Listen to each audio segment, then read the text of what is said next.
Maka ketika Nabi Daud Allah berikan kekuasaan, Nabi Daud Allah berikan harta, tapi Nabi Daud juga Allah berikan ilmu karena beliau adalah seorang nabi. Dan ketika dikatakan wa waritha Sulaimanu Daud, dan Sulaiman itu mewarisi Daud. Apa yang diwarisi oleh Sulaiman dari Daud? Bukan kekuasaannya, bukan hartanya, tapi yang diwarisi adalah ilmunya. Karena dia mewarisi ilmu dari ayahnya, maka Allah berikan kekuasaan dan harta juga kepada dia. Jadi kalau yang dipegang adalah ilmu, maka kekuasaan dan harta akan ngikut.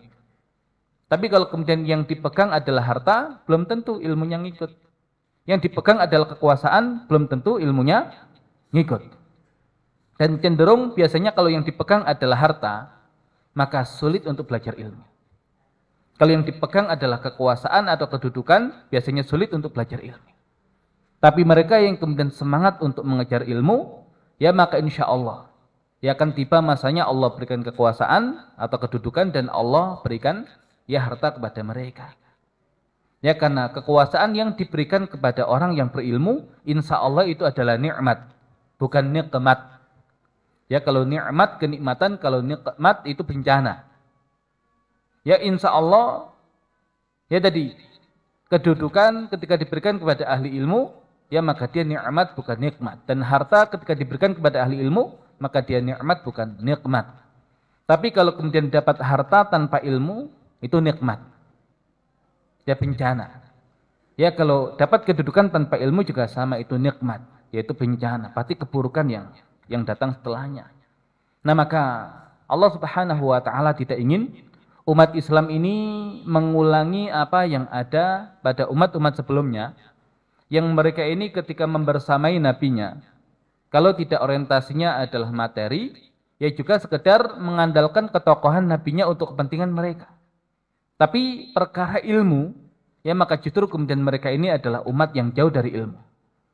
Ya, bisa kita ambil contoh adalah Bani Israel.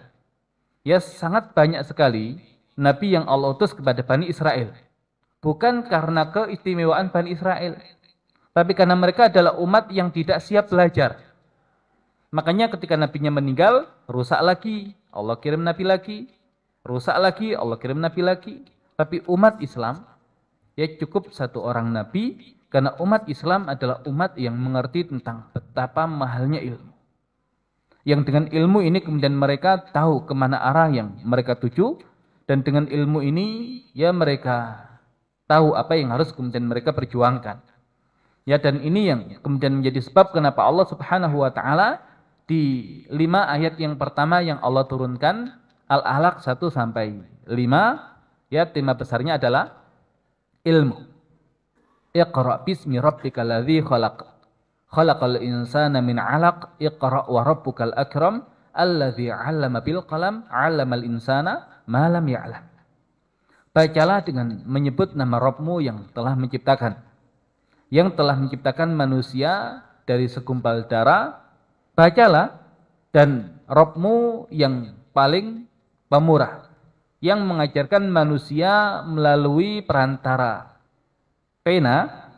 Yang dia mengajarkan manusia apa-apa yang tidak diketahuinya. Nah di situ ada 3 akar kata ilmu yang terulang. Alladzi 'allama bil qalam. 'Allama al-insana ma lam ya'lam. Jadi 5 ayat yang pendek, 3 kata ilmu terulang. Kemudian juga sama, 3 wasilah ilmu juga terulang. 2 membaca, kemudian 1 pena, yang merupakan simbol untuk menulis. Ya maka membaca, kemudian nanti ada menulis, ya pena. Ya makanya kenapa Ustadz Dani itu ya membuat simbol atau logo untuk mahadharah itu tadi.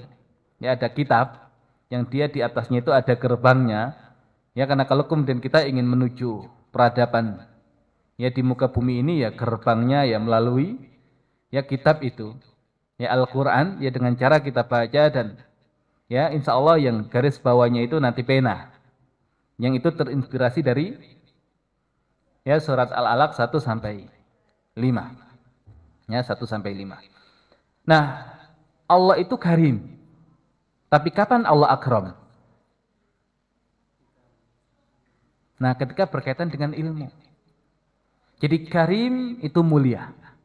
Karim itu dermawan. Allah, saking dermawannya Allah berikan harta yang banyak. Saking dermawannya Allah, Allah berikan tadi kedudukan yang tinggi. Tapi Allah adalah akram. Paling dermawan, manakala temanya adalah tema ilmu. Maka kalau kemudian kita mendapatkan ilmu, ya maka seakan kita mendapatkan sesuatu yang sangat banyak.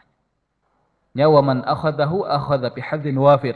Siapa yang mengambil warisan Nabi itu yaitu ilmu, maka dia telah mengambil bagian yang banyak. Ya, dan tadi malam kita bahas tentang ya Nabi Musa yang sampai kemudian melakukan perjalanan yang jauh hanya untuk mencari tambahan ilmu. Dan betapa mahalnya ilmu, ya sehingga Nabi Musa pun ya menyiapkan perbekalan, ya menyiapkan waktu, menyiapkan tenaga, perjalanan yang panjang. Ya hanya untuk mendapatkan tambahan ilmu. Makanya ilmu itu sesuatu yang ya tidak ternilai dan sangat mahal, dan yang bisa mengetahui tentang mahalnya dan bernilainya ilmu adalah ya ahli ilmu. Maka kalau kemudian antum merasa ya ilmu itu mahal, berarti insya Allah antum ahli ilmu atau minimal calon ahli ilmu. Ya karena para sahabat, para ulama melakukan perjalanan berbulan-bulan, ya atau kemudian perjalanan yang sangat panjang, nah itu untuk hanya sekedar mencari satu hadits, bukan satu haditsnya tapi ilmu yang terkandung ya di dalam hadits itu.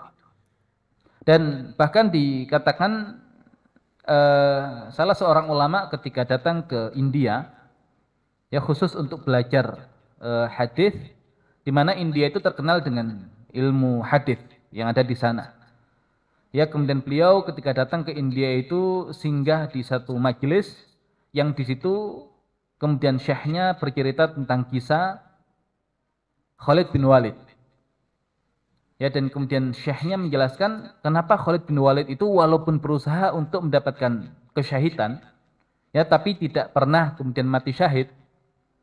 Dalam artian mati dalam medan peperangan, ya karena Khalid itu adalah Sayfullahil Maslul. Ya pedang Allah yang terhunus, dan pedang Allah nggak mungkin patah.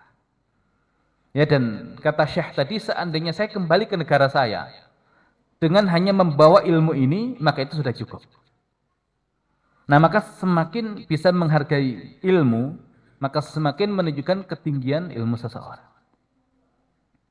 Nah itu berkaitan dengan ilmu, sesuatu yang ya sangat mahal. Makanya Allah memunculkan dirinya dengan Al-Akram, yang paling dermawan, yang paling mulia, ya karena kaitannya dengan ya dengan ilmu.